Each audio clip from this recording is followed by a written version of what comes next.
Morty? Hey Wisecrack, Jared here, and today we're talking about future America's favorite pastime, purging. At first glance, The Purge seems like your typical horror film. A decent concept, Any and all crime will be legal for 12 continuous hours. questionable acting, and all the violent carnage you could ask for. But perhaps the scariest thing about The Purge isn't the creepy masks and rapists with bad teeth, but the way it highlights the dehumanizing policies of our current social landscape. With a closer look, The Purge can be considered a commentary on our socio-political existence, a thinly veiled allegory for America's corrupt politics, rigged economic systems, and culture of violence. Welcome to this Wisecrack edition on the philosophy of The Purge. Like the movie The Purge? Yes, I need you to take That movie sucked. Oh my god, hold on! The Purge isn't entirely unlike other ritualistic festivals like Mardi Gras, Carnival, or even Halloween. Sure, The Purge is more murder and theft and less dancing and feasting before Lent, but they're essentially the same concept. Designated times where people can violate social norms. The Purge is Halloween for adults! It may seem like these events are a way to undermine the power law and religion have over people. But it's actually the opposite. They reaffirm these social structures. The NFFA, or the leaders that sanction the ritual, aren't actually challenged by the Purge. On the contrary, the chaos of the night leaves people longing for the return of the law the next day. It's kinda like a Purge hangover. If a ritual like Carnival exists to make people accept the tenets of Christianity, the Purge exists to make people accept the tenets of the ruling social ideology. This societal order can best be described in one word: neoliberalism. To another successful year of the festival, pitting poor people against each other for thousands of years.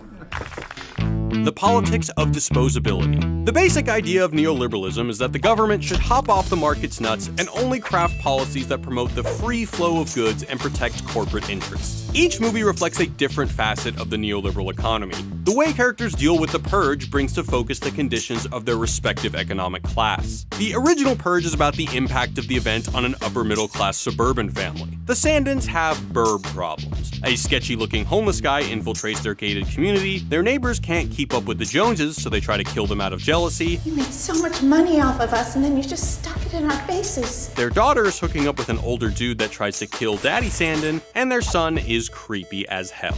The Purge Anarchy focuses on the economic problems of a working-class family. Eva Sanchez can barely make ends meet, can't afford medicine for her father, and desperately needs a raise. You're really gonna ask her tonight? I have to. I can't afford his medicine much longer. The inner city is full of purge traps, gangs roaming around in taco trucks, dirt bikers kidnapping people. Every apartment shown involves either attempted rape or domestic violence. Government officials round people up in 18-wheelers, and people are abducted for some sort of remake of The Running Man. You know, Detroit on a Tuesday. If you compare the settings of the first two films, they can be understood as a metaphor for white flight, the retreat of upper-class white folks from the cities to the sheltered, poverty-free suburbs. This abandonment exposes those left in the inner city to disproportionate amounts of crime, homelessness, and poverty, or in the case of the films, purging. We're downtown. Everyone comes downtown to purge. For the Sandins, the idea that they even have to deal with violence against the poor is unacceptable because things like this are not supposed to happen in our neighborhood. The Purge election year is about the consequences of the holiday on small business owners. Joe finds out that the premiums for his Purge insurance are going up for no reason. Why are you raising my rates now? Do you know what today is? Something common when there are no government checks to stop insurance companies from doing you like that. They just raised the premium on my Purge coverage by thousands the day before the damn Purge. If I don't pay it by tomorrow, I have no Purge coverage for this store. They can't do that. Yeah, well, they just did it. Taken as a whole, these examples not only illustrate the injustices of the Purge, but of our economic system in general. Okay, kids, now, I know bad things do happen tonight, but we can afford protection. So we'll be fine just like always. People who prosper under neoliberalism benefit from the Purge, and those who get fucked by neoliberalism also get fucked by the Purge. The upper middle class largely profits from murder night. The Sandins' gaudy home remodel is paid for by home security systems sold to people based on the fear manifested by the Purge. You know your husband sold a new security system to almost every home in this community. But the working class, not so much. Since Eva Sanchez's boss won't give her a raise, they can only protect themselves with a couple flimsy 2x4s. Now that Joe can't afford Purge insurance, I just have to protect this place myself. He has to spend Purge night guarding his deli with little more than a shoddy rolling steel door, and eventually loses his life because of it. Put another way, The Purge exposes how neoliberal economics breeds a politics of disposability, something explained by thinkers Henry Giroux and Brad Evans. In the original Purge, suburbanites view entire groups of people as superfluous, disposable. It's the reason the bloody stranger is referred to as swine and filth by his foil, the polite stranger. Mr. and Mrs. the man you're sheltering is nothing but a dirty homeless pig. It's how James Sandon justifies incapacitating and torturing his house guest. He is merely a means to saving his family. It isn't until the bloody stranger volunteers to give himself up that James finally sees him as fully human and decides not to turn him over to the freaks. In The Purge Anarchy, the unchecked price of medication forces Papa Sanchez to sell his life to the rich so his family can be eased of economic hardship. $100,000 will be transferred into your accounts, my darlings. As a disposable object, his life is more valuable to his family than as an actual person. It's how the wealthy purge, baby. They buy poor and sick people and they take them into their homes and they kill them where they're safe. Or perhaps Rick and Morty say it best. This girl is one of your poor people, and I guess you guys felt like it was okay to subject her to inhuman conditions because there was no chance of it ever hurting you. It's sort of the socio-political equivalent of, say, a suit of power armor around you, but now things are evened out, so... Arthricia? Giroux and Evans argue that people become disposable under an economic system that is characterized by privatization of things like healthcare, the deregulation of banks, and the erosion of government safety nets like Social Security and welfare. For the past 20 years, the NFFA has taken a legalized murder to decrease the poor population, which in turn keeps the government spending down. Less welfare, less healthcare, less housing. If The Purge stands as a one-night reference point for the terrors of such policies, then shutting down medical and police services makes sense, because government policy can't possibly be more lax than that. All of this is justified under the banner of economic growth. They're keeping the population down by getting rid of people like us to save money.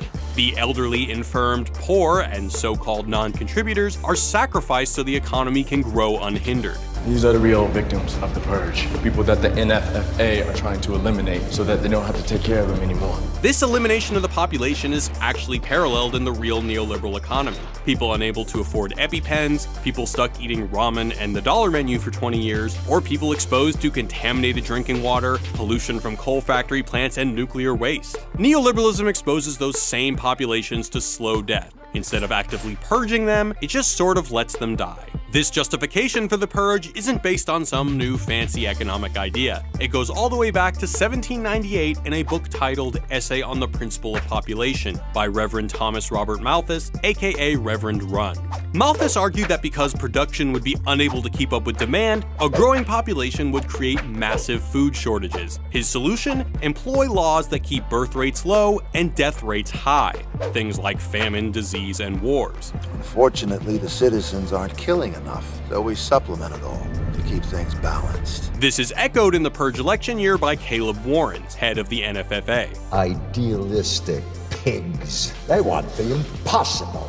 Everyone to have. Some cannot have. Not enough to go around. But does this logic hold up? For Friedrich Engels of the hip-hop duo Kami Much Beard, Malthus had it all wrong. The issue isn't increasing population. It's an economic system that doesn't value workers. Malthus was putting economics above people. Essentially, Engels argued that Malthus's model was nothing more than an excuse to be a dick to poor people. With their over-the-top purge ceremonies, the NFFA clearly have more than economic concerns on the mind. They take being a dick to poor people to the next level. Gone! Again! Neoliberal policies are confusing in the abstract. There's a bunch of economic theory and political jargon you're supposed to know. But the genius of the purge is the way that it uses Murder Night to viscerally expose how this kind of economy generates profit in a predatory manner. Profit making is not the essence of democracy. Wake up, people. Wake up! The privileged make money hand over fist on weapon sales, insurance, private bodyguards, and home security systems, while the poor have to fight to simply survive. Conclusion. The Purge movies may present an opportunity to peek into a not-so-distant dystopia, except most of the main characters don't enjoy purging much. The Rick and Morty episode about purging provides an interesting counterpoint. Rick's sick enjoyment of the brutal violence says more about the audience than the films. If there's a video online with someone getting decapitated, you don't click on it? No! Why would I do that? You do that? I don't, because it would bore me. I see like that for breakfast, Morty. Sitting in front of any of the Purge movies puts us in Rick's position. Oh my god, this is awesome. Morty, this is really cool. Perhaps the reality is we're the murder tourist, perusing through each sequel, excitingly waiting for a titillating peek at something shocking and new. After all, does anybody actually remember any of the characters of these movies? We don't even know your names. Do we all go see the next Purge movie because we can't wait to see what happens next with the new Founding Fathers? Or perhaps the success of the Purge films reveals what most of us already know. People like watching violent shit because, well, sometimes it just feels good. Thanks for watching. Hey Wisecrack, have an itch for more horror? Of course you do. Dive into one of my personal favorite horror novels by heading to audible.com/wisecrack and downloading It by Stephen King. Not only is it one of King's best works, but the movie's coming out soon and you'll want to be in the know before you see it in theaters. Getting your horror fix with an audiobook is a great way to make the time fly, whether you're on that soul-crushing commute or getting through that cardio workout at the gym. Audible makes it easy to enjoy a huge selection of audiobooks, original audio shows, comedy, and more, no matter where you are. Just go to audible.com/wisecrack to start your free 30-day trial. When you sign up, you can pick it or any other book that you want. Download it for free, and it's yours to keep forever. For more about Audible and to start your 30-day free trial with a free audiobook, go to audible.com/wisecrack to sign up. Thanks to Audible for sponsoring this video. And we've got more great stuff on the way, so be sure to click here to check out our channel page, and if you haven't already, be sure to subscribe while you're there. Thanks a lot, guys. I gotta go start working on the next video.